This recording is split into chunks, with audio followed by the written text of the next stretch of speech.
এই সেই মহাগ্রন্থ আল কোরআন, তাতে কোনো সন্দেহ নেই যারা আল্লাহ তাআলাকে ভয় করে।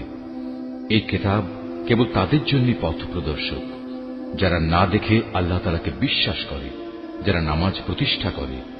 তাদের আমি যা কিছু দান করেছি তারা তা থেকে আমারে নির্দেশিত পথে ব্যয় করে।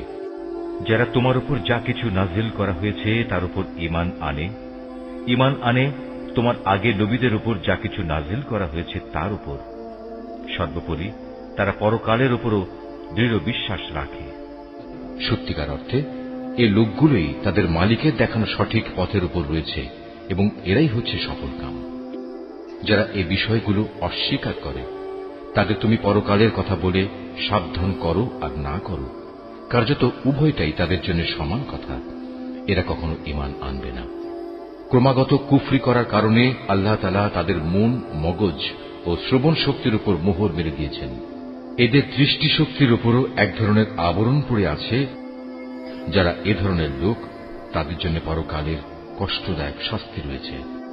মানুষদের মাঝে কিছু লোক এমনও আছে যারা মুখে বলে আমরা আল্লাহ তাআলা ও পরকালের উপর ঈমান এনেছি, কিন্তু এদের কর্মকাণ্ড দেখলে তুমি বুঝতে পারবে এরা মোটেই ঈমানদার নয়। মুখে ঈমানের দাবি করে এরা আল্লাহ তাআলা ও তার নেক বান্দাদের সাথে প্রতারণা করে যাচ্ছে। মূলত এ কাজের মাধ্যমে তারা অন্য কাউকে নয়, নিজেদেরই ধোঁকা দিয়ে যাচ্ছে, যদিও এ ব্যাপারে তাদের কোনো প্রকারের চৈতন্য নেই। আসলে এদের মনের ভেতর রয়েছে এক ধরনের মারাত্মক ব্যাধি।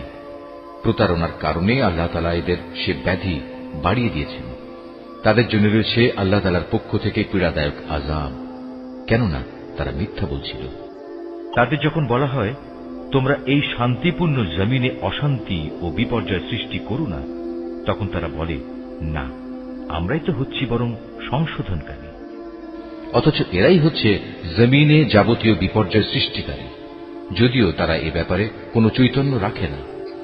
তাদের যখন বলা হয় অন্য লোকেরা যেমন ঈমান এনেছে তোমরাও তেমনি ভাবে ঈমান আনো, তারা বলে হে নবী, তুমি কি চাও আমরাও নির্বোধ লোকদের মতো ঈমান আনি?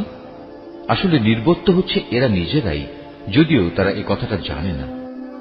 মুনাফিকদের অবস্থা হচ্ছে তারা যখন ঈমানদার লোকদের সাথে মিলিত হয় তখন বলে আমরা ঈমান এনেছি, আবার যখন একাকী তাদের শয়তানদের সাথে মিলিত হয় তখন বলে আমরা তো তোমাদের সাথেই আছি।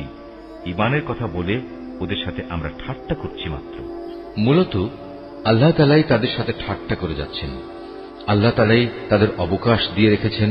তারা তাদের বিদ্রোহে বিভ্রান্তের ন্যায় ঘুরে বেড়াচ্ছে। জেনে বুঝে হিদায়াতের বিনিময়ে গোমরাহি কিনে নিয়েছে। তাদের এ ব্যবসাটা কিন্তু মোটেই লাভজনক হয়নি এবং এরা সঠিক পথের অনুসারীও নয়।